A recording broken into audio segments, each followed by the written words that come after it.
everyone.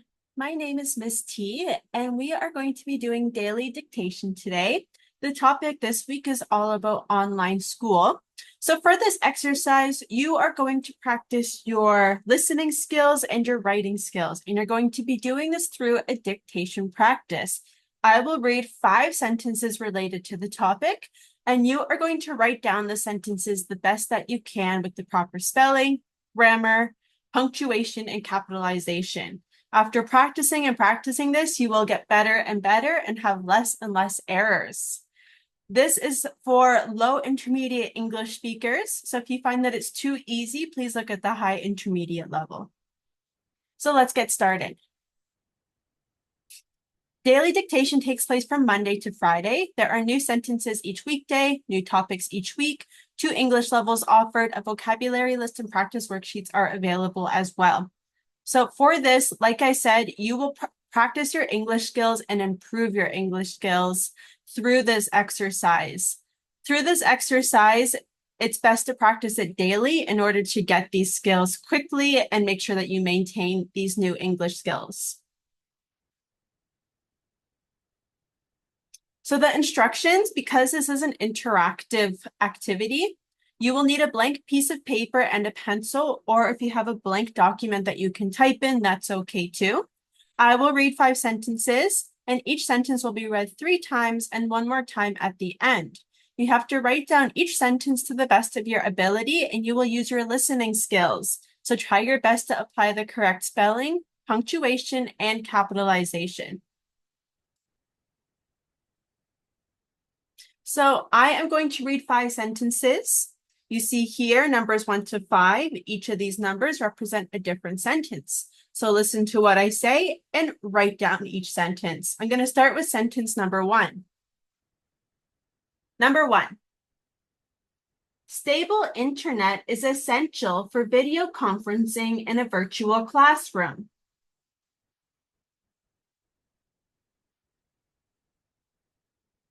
Stable internet is essential for video conferencing in a virtual classroom.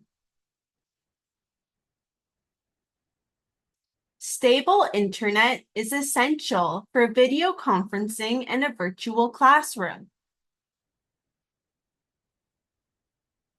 Number 2. A device chat can be used to discuss the shared document in e-learning. A device chat can be used to discuss the shared document in e-learning. A device chat can be used to discuss the shared document in e-learning. Number 3. Students can access their digital textbook through the Dropbox for e-learning. Students can access their digital textbook through the Dropbox for e-learning. Students can access their digital textbook through the Dropbox for e-learning. Number 4. The virtual classroom requires a stable internet connection to view the digital textbook.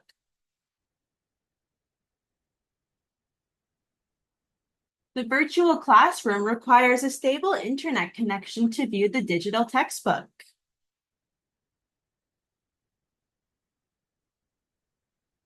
The virtual classroom requires a stable internet connection to view the digital textbook. Number 5. Using video conferencing helps clarify questions about the shared document in e-learning.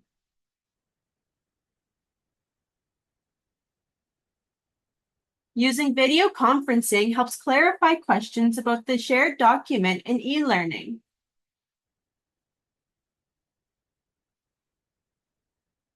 Using video conferencing helps clarify questions about the shared document in e-learning.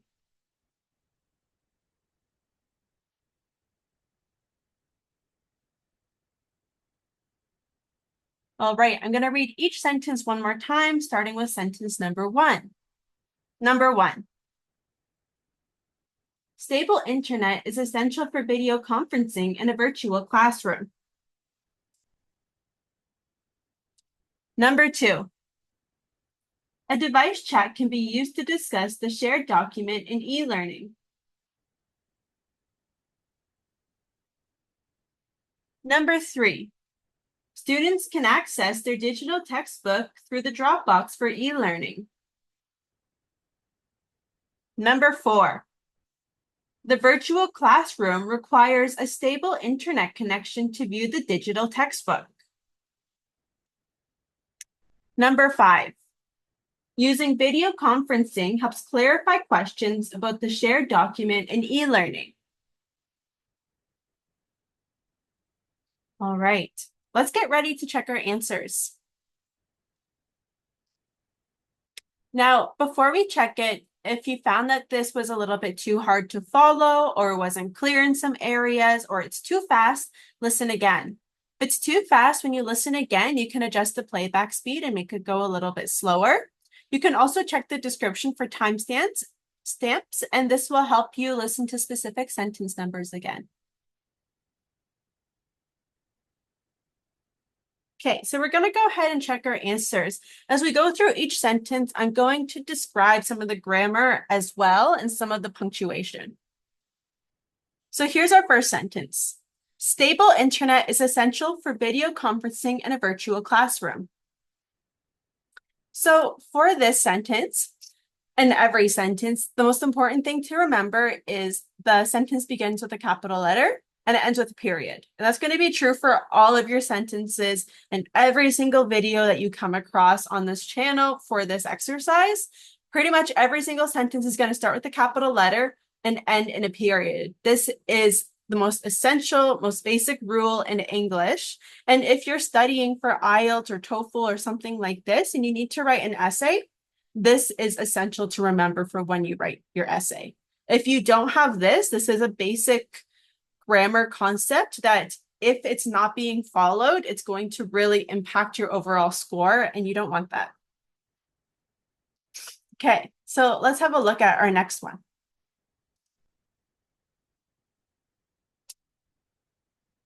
A device chat can be used to discuss the shared document in e-learning. So, again, we have a capital letter to start and a period to finish here. So this is really important. Now, we have can be used. So in this kind of sentence, we have the auxiliary or helping verb can, but really we're focusing on to discuss, and this is an infinitive. So whenever we have the word to plus the base form of a verb, we call this infinitive. This is the grammar concept.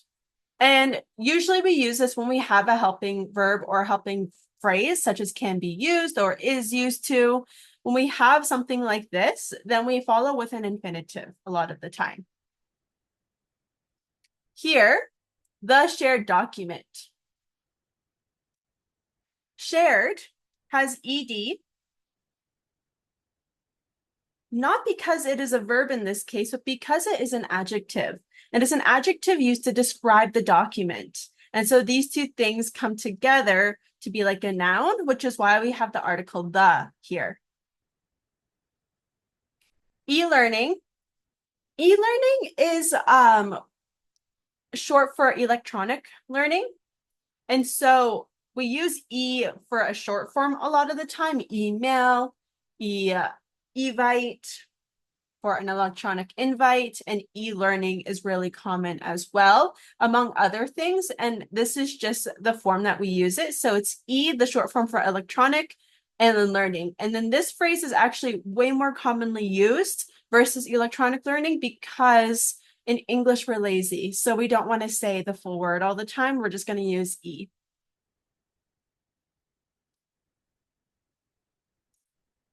Students can access their digital textbook through the Dropbox for e-learning. So here again, most basic, we start with a capital letter, we end in a period. This is essential.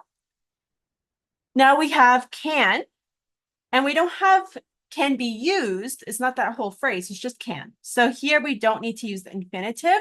We just use access, can access. We just use the base form of the verb. There. So oftentimes in English, people get this word mixed up. If you look at other videos on this channel, we do discuss this, and this is called a possessive adjective because it's modifying digital textbook and it's showing ownership of digital textbook, possessive. When we use possessive form, this is the possessive form of they. That's the subject pronoun they, and they also mean students. So in this case, we are using the possessive adjective, so it's EIR. Now in English, we also have there and there. There, and there are all pronounced the same. However, they all have very different meanings and functions and spellings. So you have to know the function and the grammar to make sure that you're using the correct form of this word. There is to talk about a location. There is a ball over there.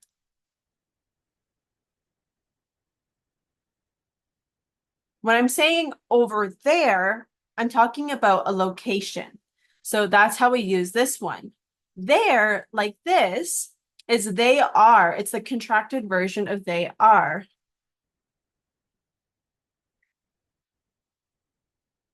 So for example, you can say they're very friendly, which also can mean they are very friendly. Let's look at the next one. The virtual classroom requires a stable internet connection to view the digital textbook. So again, with this one, capital T and period at the end. Now, something that is also quite tricky if you're an ESL learner and you're still a little bit new to English and not quite sure of all the little rules, there is a video that was just posted, the overview of simple tenses in English, but I'll say it very quickly here. So here, requires is the verb, but it has an S on it. Why? Because the virtual classroom, this is singular third person form. The subject is singular, like we can use it in the same way that we use it. The virtual classroom can be it. It's not he or she because it's not man or woman, but it's it. It's a thing. It's an object. So we can shorten this to the subject pronoun it if we want. This is singular third person. In this case, the verb is not going to stay in the base form. If it was I require, for example, then of course we would not need the S, but because it's it, singular third person, we need the S on the verb here. So this is hard. So we use it, he, and she, or any kind of subject that can be reduced to it, he, or she. So we can say the teacher requires, the boy requires, the table requires, for example. And this can be reduced to it, he, or she. So we put an S on it. If it's you, they, we, or anything else, then we don't need the S. This is really tricky to remember in English. So try your best, but practice as often as you can so you make sure that you have this rule memorized because it is kind of hard. Let's look at the next one. Using video conferencing helps clarify questions about the shared document in e-learning. So again, capital and period. This one is a little bit more tricky. So this is what we call a noun phrase. A noun phrase is a series of words that acts like a noun. And here, it's acting like a singular noun, which is why, just like up here we have requires, helps, this has an S on it. Because this noun, using video conferencing, we can actually reduce it to it if it's part of a series of sentences that give it a little bit more context. And so in this case, we could reduce it to it if we wanted to. And we can say it helps. So we do need an S on the verb here, just because that is the rule. Helps clarify questions about the shared document in e-learning. So that is a summary of all of our sentences today and why we are writing each word the way that we are, what some of the grammar concepts are behind it, because sometimes in English, when you do an exercise like this, your listening isn't strong enough. You need a little bit of knowledge about grammar and about what do we capitalize and what kind of punctuation do we use. And that helps us get a perfect sentence just by listening. This is a really good skill to know and grammar concepts to know, because you need this in basic English. And also, if you're going to be going into a proficiency exam, there are listening areas of the exam, like IELTS has a listening area, CELPIP, PTE has listening. So you really want to have a really good idea of your ability to listen and record things, because in IELTS, you have one chance to listen to something. So you want to be able to take effective notes and understand those notes right away. And this will help you do that. Now, you'll notice that we have bold words here: stable internet, video conferencing, virtual classroom, etc. These are the words that we're going to be focusing on throughout the week here. So here is a better list. We have stable internet, device, chat, video conferencing, virtual classroom, Dropbox, digital textbook, e-learning, shared document. So you'll see that I'm going to be using these words every day for the duration of this week, because this is really good to know for your vocabulary expansion, especially if you're going into a standardized test like IELTS or TOEFL or something like this, because topics about online school typically do come up. So it's good to know a good base of vocabulary for discussing these concepts. Besides that, we're all finished here for today. So thank you so much for watching. Please like and subscribe if you like this video. There's new videos every day. There's also grammar videos posted to the channel and listening comprehension videos as well. You'll see a listening comprehension dialogue for this week. It will be coming out, and then previous weeks there is a dialogue as well, and then a narration that's a little bit more advanced. So please watch that and enjoy. Keep on practicing your English the best you can, and I'll see you next time. Bye.